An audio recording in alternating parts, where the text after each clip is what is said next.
Hey, everybody. It seems like the big word throughout the election was affordability. You know, the mayor, Mandani, getting elected in New York, his whole thing was affordability. And so that kind of resonated with a lot of people because the elections were a dramatic sweep of Democrats winning all across the country. And so the Morning Post this morning from Eddie Williams Sellers here in my little house in East Point, Georgia, is about affordability. What happened to affordability in America? Even with this little house that I'm sitting here in East Point this morning being paid for, it still averages about $400 a month just to pay the taxes and insurance on it. I can't imagine if there was a mortgage on it of $3,000 a month also that I had to come up with. Little houses over in Cabbagetown can be around $1 million, some of them, to buy today. And if you go out looking for a car or a truck, I mean, it's $40,000, $50,000, $60,000 for a new vehicle.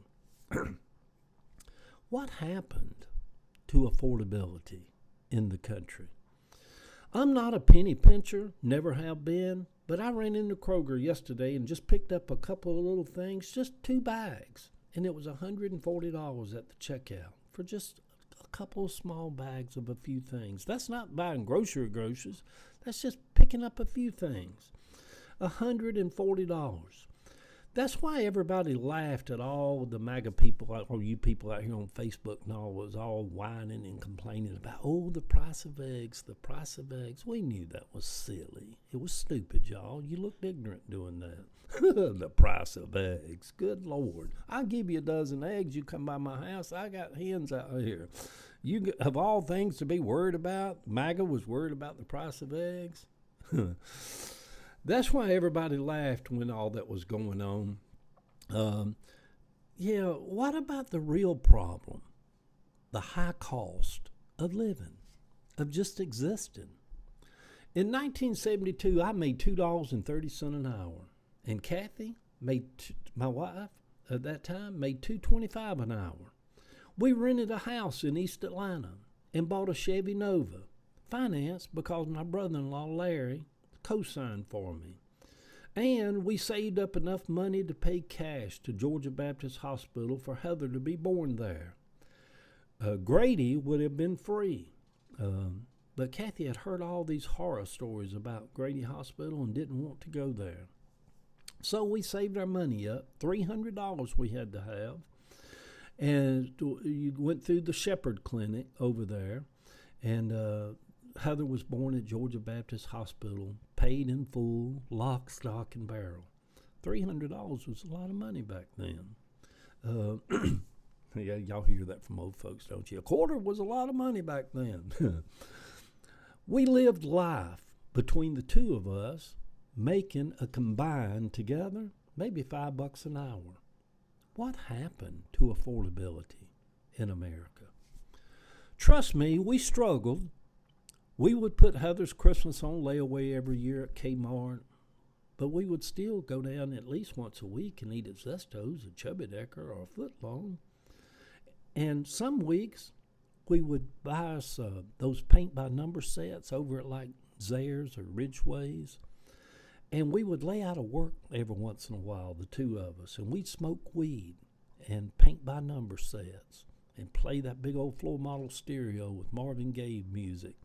And I always like to eat chocolate, get them boxes of chocolate-covered cherries and eat them when I'd get high, smoking weed. They sell so good. I still love a chocolate-covered cherry, don't y'all? Especially around Christmas time with a little slice of fruit cake. Go on, Eddie. Quit all that. And I was kind of shady back then, too, because they sent out these mail flyers of this Columbia House record thingy where you could get 12 free cassettes if you'd promised to buy 2 or something like that.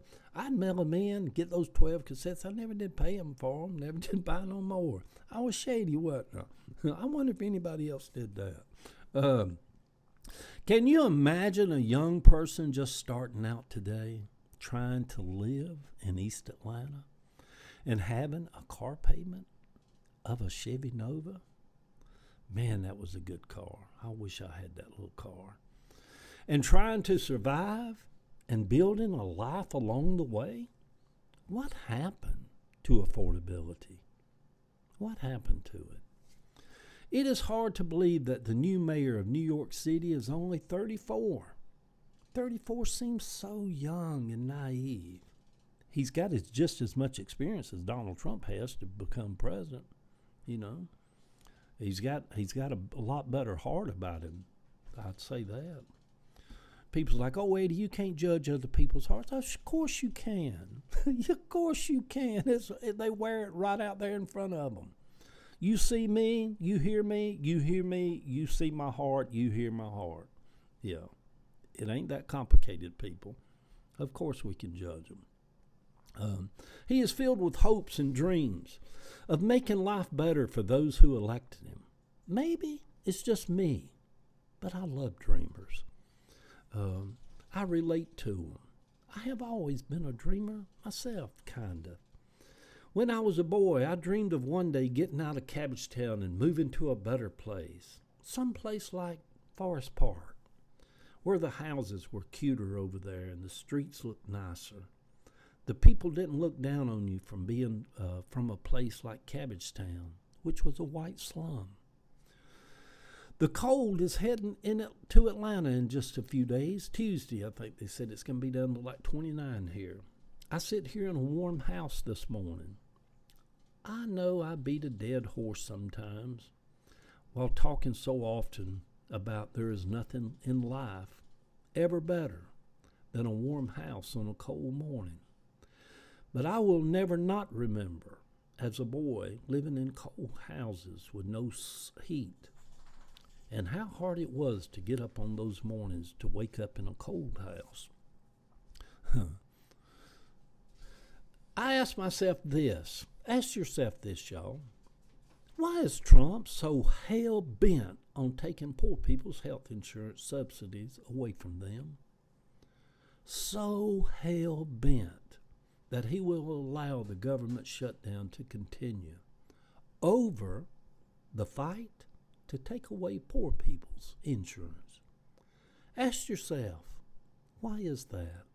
You MAGA people out there, scratch your head just for a minute and ponder as they do in the South, and just ask yourself, of all things that he could dig into for a government shutdown, the longest in our nation's history, ask yourself, scratch your head, why is it about poor people getting insurance help so they can keep their insurance? Why is the fight about that? Makes no sense, does it? Of course it makes a lot of sense if you scratch your head hard enough. You know, he has billions. Those people up there in D.C. are wealthy people. The whole cabinet are zillionaires. Why are they so hell-bent on making sure poor people can't get their insurance? Ask yourself, what is that? What happened to affordability in America? Good Thursday morning, sweet people. Cold is coming. I saw online where a friend is collecting coats for the people living on the streets. What happened to affordability in America? No wonder Mondani won. The picture over on my Facebook page. Kathy and I just starting out. We were just kids. Put one picture of me holding Toji, a dog we adopted from the pound. Well, I don't know if life got better than an adopted dog with a box of chocolate-covered cherries and some good weed and a pack of Marlboros and a Chubby Decker. Life's been pretty damn good, hasn't it? Love y'all.